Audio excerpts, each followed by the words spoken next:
Sweet as honey from a bee. It's none other than KTP.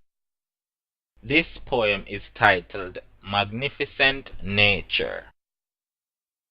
The clouds gave birth to a plant, and the trees sustain us.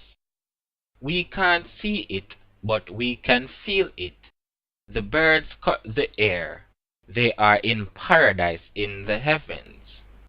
We can see it. We can't really touch it, but we can feel it.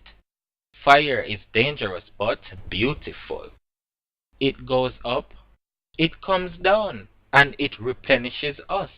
Water is life. We learn to love from a young age until it's a part of us. God is love, and He is the creator of all things.